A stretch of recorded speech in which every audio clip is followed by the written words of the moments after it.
Hello everyone, welcome back to my channel. My name is Emily and this is the Astral Library. And we're coming back at you with another reading wrap up for the month of March, which you pretty much know what I read in March because there was 3 vlogs that month and that was insane and I will never do that to myself again.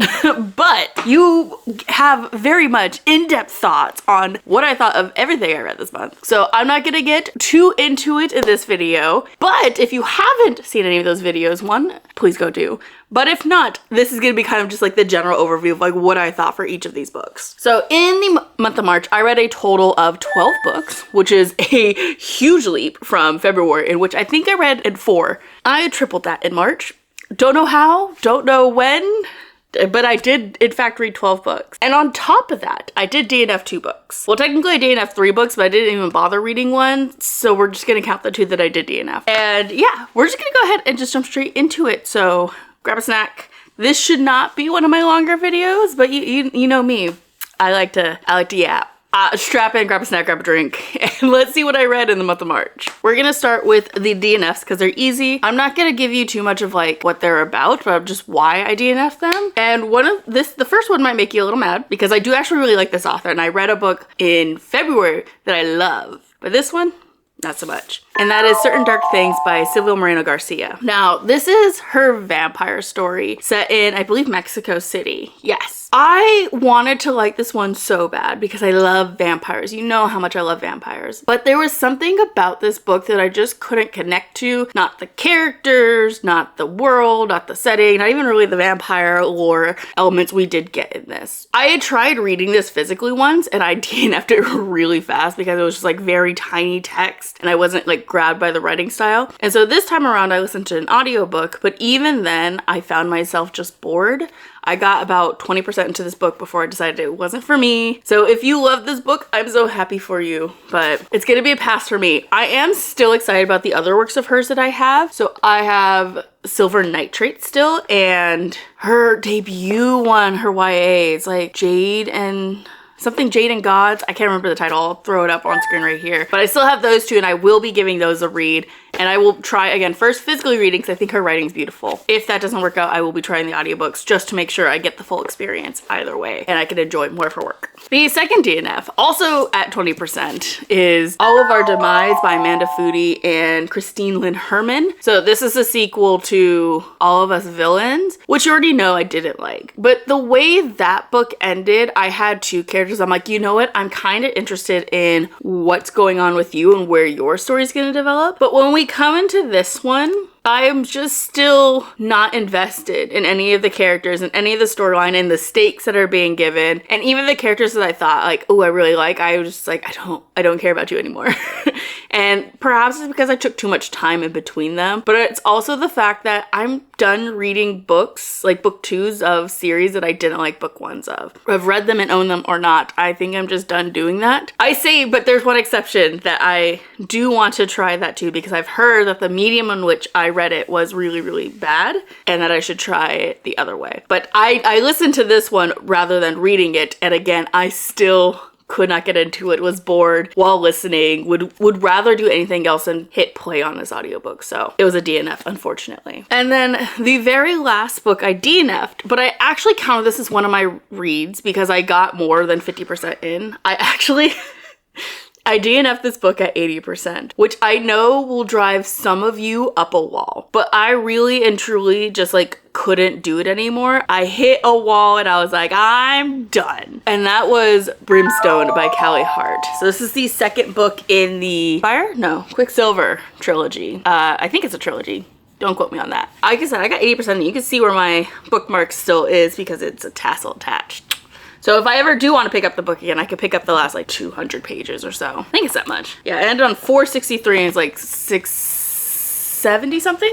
My issue with this book is that the problems that I saw in the first book were still prevalent and very, very heavy in this book, which is a big no-no for me. Because while I found the story really interesting in book 1, the whole middle of that book was a slog to get through. Like I felt like there was 0 progress. I feel like we're trying to jumpstart the relationship into like this very like sexual intense relationship that I couldn't believe in, that we weren't actually doing much world building building. And I was like, I'm over this. And then the ending happened. I'm like, wait, I'm really invested. I'm actually now rooting for the couple. I started getting into it. And going into this book, I was like, okay, you're going to continue that momentum. Only for it to like completely halt that momentum entirely. And the whole first half of this book, if not more than the first half, is just that same slow going slog of we're sort of learning things here and there. There's moments that I really like, but the majority I'm just like, I'm so over this. Especially when it came to how smut was being used in this book. I'm not like the hugest smut reader in general. I like it in books. I don't need it in books. But the way the smut was being used here, it was almost as if it was just a transitional period. Okay, we finished that big plot, so now here's some smut and then we're moving on. And it happened over and over and over again to the point where I'm like, I don't care about these smut scenes anymore. I could skip them and I lose nothing in this book because it's just a kind of a skip from one point to the next. And I felt that was really a bummer because it really tainted the relationship between them, which I again was annoyed by. Like I feel like they were mostly separated in this book anyway. And I was like, just give me what I want. Just give me what you promised me at the end of this first book and not just like spend time dilly-dallying. I'm done with this series. I will probably like watch people's recap videos and like what they thought of, but I was just very bored, and I feel like I shouldn't be bored in book 2 for the very same reasons that I was bored in book 1. I feel like as an author we need to move past those mistakes and learn and grow, and this one was not growing. She was a DNF, unfortunately, that far in, but I can't be bothered to do more. Life is too short to read books you're not enjoying. But then we're moving on to the books I did enjoy. And I have my iPad here to kind of help me keep track of the ratings because it's been a hot minute since some of these. I also have 2 audiobooks that I do not own. So maybe I'll start there. So the first audiobook that I listened to was My Sister the Serial Killer by, I'm gonna butcher her name and I'm so sorry. Correct me in the comments, but it's Oyakon Braithwaite. Again, I apologize. So the premise of this one was these like sisters that were very, very close, and then one sister would always call her when something was going wrong with her boyfriends, and usually it ended up in the sister killing one of the boyfriends and the older sister having to kind of like come bury some bodies. It reaches a point where the sister is going after a man she has a crush on, or like someone she works with in the hospital, because the main character is a nurse and she's like, not him. It's very much like 27 Dresses element if the little sister was a serial killer. And all I have to say about this book was our main character is a better sister than me. The first body, okay, we'll hide it. The second body, I'm starting to look at you sideways. The third one, we're done. I'm not helping you anymore.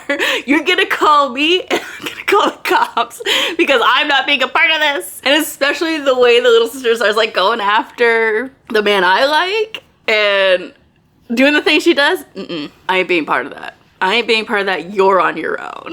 So I ended up giving this 3 stars. I thought it was a lot of fun. I think it was a little slow at times for what was supposed to be a thriller. It ended up being more of like a character introspection, and that was fine, but just not what I was expecting. But it was a short little audiobook, short little book, so I definitely recommend you check it out because I thought it was really interesting. And Black woman author, need I say less? And the cover is beautiful. Like you can see, it's beautiful. Ended up giving that one 3 stars. And then the other audiobook I read, coincidentally, also a Black author and Black book, was James by Percival Everett. Now this book is a Huckleberry Finn retelling through the perspective of the enslaved man that was traveling with Huckleberry. And his name in the book was Jim, but in this book, his real name is James.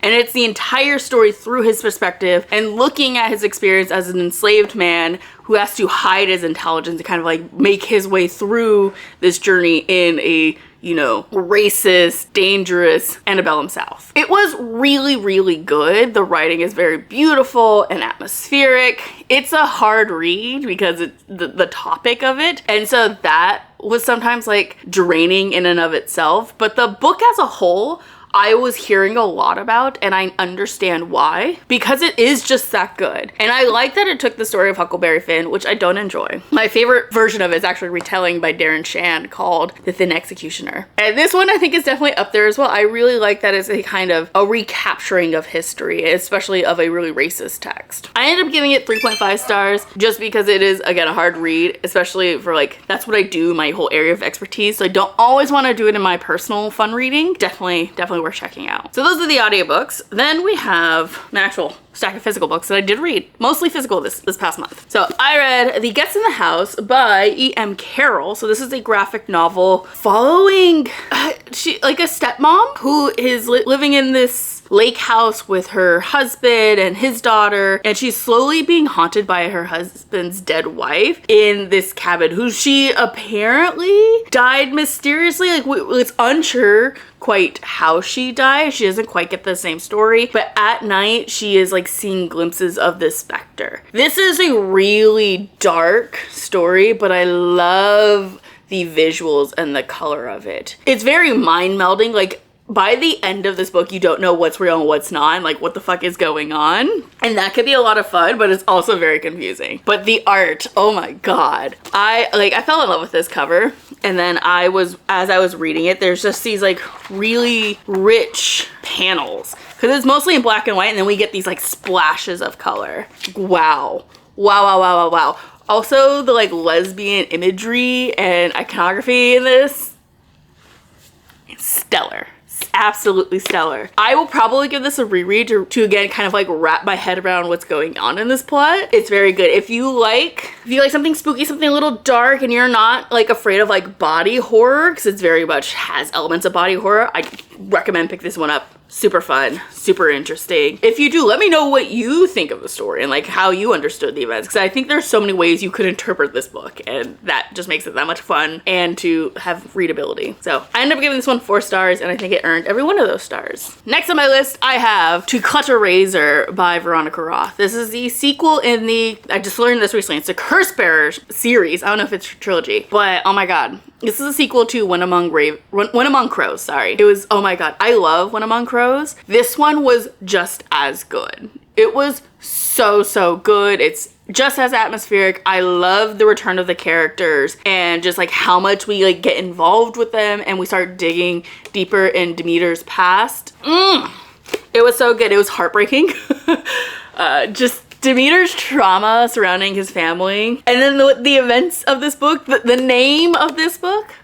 If you read this, you know exactly what I'm talking about, and how much I just wanted to wrap my boy up in bubble wrap and keep him safe. I loved this one so much. I gave this 5 stars. I'm gonna give every one of these books 5 stars, because the way Veronica Roth is able to craft this story in novella form, it's so good. It does what some of these like really longer books can't, and it's like, give me an atmosphere, give me character development, and give me a really tight and engaging plot that wastes no time in like dragging its feet. That's this book. Like, even the slow moments felt really engaging. It felt really purposeful, versus something like Brimstone, those slower moments like really drag down the novel, and I felt could have been cut. This one, I couldn't imagine a single scene needing to be cut. I think everything was really important in moving the story forward. 5 stars, earned every one of those stars. We'll be buying every book in this series. Okay, your battery's dying. I'll be right back to do the last half of this, because there's still so many left. Next on my list, I have Supergirl, Woman of Tomorrow. This is the comic that they are basing the movie off of that is coming out, I think, this year. I picked this up because of that movie, and because I really liked Superman so much. I had so much fun with Superman that I was like, I need to know what is the story behind it, especially because everyone who was talking about this was like, oh my God, like that's such a great comic for Supergirl, and it's really dark, and so I was like, I need to know what the hype is about. And so I got this one for Christmas or my birthday. I think it's Christmas. I have to say, I was really blown away by this story. When I was reading the first, I don't know, maybe like 50 or so pages, I was like, it's okay. But when I got to like the crux of the story, I was blown away. The art was phenomenal. The story is gripping. I love the humor in it. I love the heart in it. And it is very dark, which I find interesting because now we've gotten another trailer for the Supergirl movie, and the tones are completely different. So I'm curious to see how they're going to adapt this into movie form and how it's going to be a little bit different, because how this story is told is through another character. Do we have her name on the back? Well, I can't find her name right now, but it is told through a perspective of another character who's on a mission to avenge her father after he's been killed by this man called Krem, who has been hopping across the universe to different worlds and committing genocides. And Supergirl gets involved in that, and they're kind of chasing him. And the way they're going from planet to planet, and there's just devastation being followed in their wake, and the kind of emotional, like, story we learn Supergirl's story, we learn our main character's background story, and we learn what is happening on these planets. Because it's never necessarily directly shown to us, but the snippets we get are just visceral. And I really, really enjoyed it. I had a great time with it. I was like unsure because I don't read a ton of like DC comics as much as I'm like a DC fan. I find them a bit intimidating, so I just kind of pick ones up that I find really interesting. So if you have recommendations, comment down below. But this one I did really, really enjoy. It makes me want to read more into Supergirl and also more into Superman, of course, because normally when I do these comics, I'm in the Batman universe because I love me some Batman. Do recommend it. I will be seeing the movie and be trying to keep this mostly out of my mind when I watch the movie because I want to enjoy it for what it is, even if it's not a one-to-one replica of this. I don't think it needs to be, especially because the beauty of these superheroes and why they've been sustained for so long and why we love them for so much is that they can evolve and grow. I ended up giving this one 4.5 stars. I thought it was amazing. I think the only thing that held it a little up for me was the beginning was just a little too slow. I think we could have condensed that a little bit more, and I would have liked just a slightly longer ending that gave me just a little more clarity than I felt we got. Overall, still really, really liked it. Then I read a Donmei this month, and that was really fun. I read Mistakenly Saving the Villain by Feng Yu Ni. In this one, it's a transmigration or an isekai Donmei novels in which our main character, I'm going to mess this up, Song King-shi, is a medical student who dies and wakes up in this novel as like this like medical god, and he's been given a directive or a mission to save the main character, and in trying to save the main character he ends up saving a side character who actually is supposed to die. But in changing his fate, he has actually created a villain whose now his mission is to destroy everyone who had caused him to die and like enslaved him in the first spot. This was really funny and really cute. It's very much a volume 1 of a Donmei, which comes with its own like slower pacing and more setup to like what's going on, and we don't get much development of their relationship in this one. It's very kind of teetering the line of like mentor-mentee type. So much fun. It was just really good to read a Donmei for the first time in a long time. I've taken a little bit of a big break from Donmei, and so coming back to this one I think was the perfect because it was such an easy read. It was funny because it's a transmigration. It's also very easy to connect to the main character because it is a modern mindset with modern kind of connections, versus sometimes the wuxia ones can take even longer to get set up because we're getting into a new world and we have to learn new magics and very long, complicated histories. This one, we get to skip some of that because of our main character. Do recommend it. I had a lot of fun with this. I think I ended up giving this one 3.5 stars, only because it's mostly setup and not a lot of plot. And the plot we do get is only hints for like bigger things to come.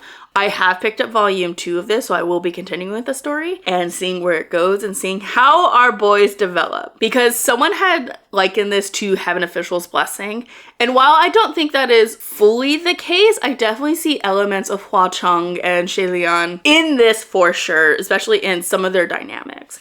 But maybe more of like pre-centuries relationship. Keep that in mind if you have also heard that this is like Heaven Official's Blessing. I think there's elements of it, but it's not a one-to-one comparison. And it doesn't suffer from that. It's its own thing, and I enjoy it. Okay, we can do this. We got two technically left. And by technically, you'll see what I mean. Then I read Winter Lost by Patricia Briggs. This is the last book in the Mercy Thompson books that is out, which means I'm officially caught up in the Mercy Thompson series for the first time ever. I'm talking ever. I've been reading these books for so long. I'm talking 8 years.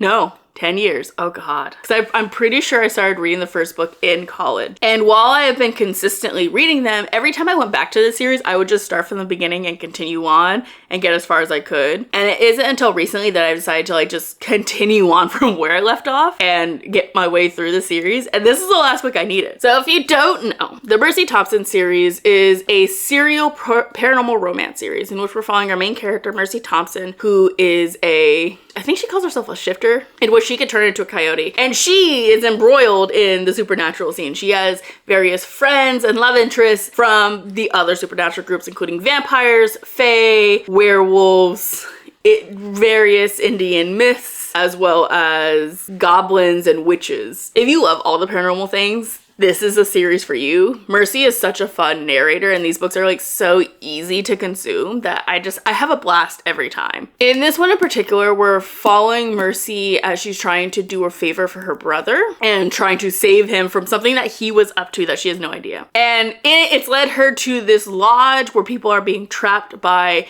an ice giant who wants an item back. It's supposed to prevent Ragnarok, so she's trying to figure out what the hell is going on. How can I prevent the end of the world in the usual Mercy Thompson way? I really enjoyed this.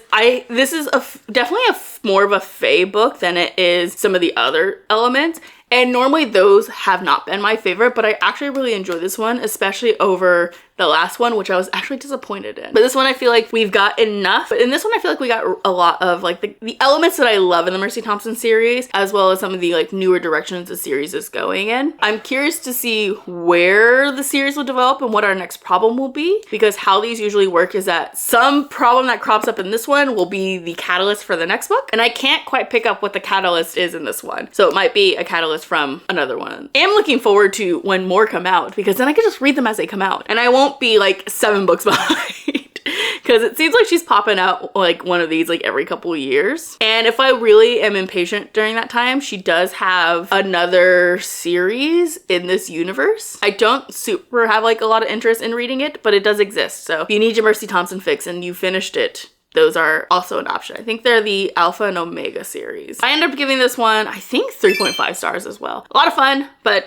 had its slower moments. The last 4 books I'm going to talk about together, because if you saw one of my vlogs this month, you know I read a whole series start to finish, and that was the Song of the Lioness Quartet by Tamora Pierce. Tamora Pierce is like one of the authors that got me into reading and specifically got me into reading fantasy. And so I read all 4 of the Song of the Lioness Quartet in like a week. I think it was in exactly a week, or no, less than a week. I think I started on Wednesday and finished on Sunday. But these are a middle grade series following our main character, Alana. All she wants to do is to be a knight, but because of her gender and her father, she is like forced to pretend to be her twin brother and enroll in this academy while her brother goes off to study magic, which is what he wants to do. And so it's about her journey into becoming a knight and the adventure she goes on after she becomes a knight. So we're following her from about the ages of 10, 11 to maybe her early 20s. This was a really fun time. You can go watch that video and like get my in-depth thoughts. But I had read the first book, but I had never continued on with the other ones because I did not have them at the time. But when they republished them with these new covers, I bought them all because I'm a nerd, and I really, really enjoyed them. It was so much fun getting to return to a Tamora Pierce series because it felt like just I was a kid again and getting to enjoy her writing and getting to enjoy her worlds, especially because it is all a connected universe in her books. That was fun. I also got like hints at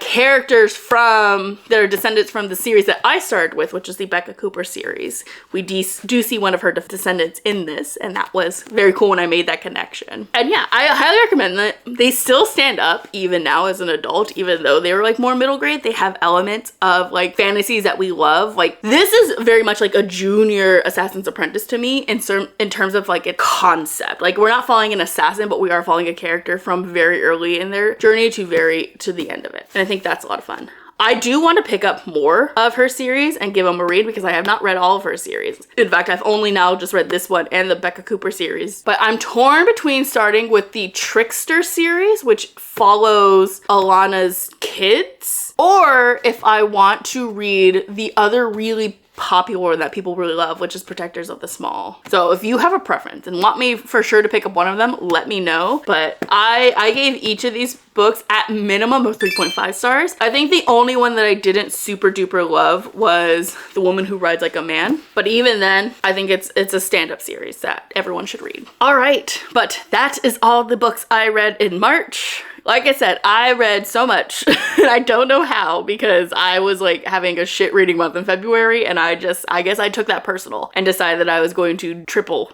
what I read in March. And she did it. She's exhausted. Like if we can take a look at this stack. She's huge. She's enormous, but goddamn. All right, but that's gonna be it for this video. I actually have to dash pretty soon because it's Easter when I'm filming this, and we're starting at 2 and it's 2 right now. I hope you guys enjoyed this video. If you did, consider leaving a thumbs up and a comment down below. Let me know what was your favorite book you read in March. Or if you didn't read in March, what was your favorite thing that you consumed? Whether it be food, music, and or TV or movies. TV shows. I've recently been watching Veronica Mars and I'm obsessed. Let me know in the comments. Otherwise, I will see you guys in the next video. Bye!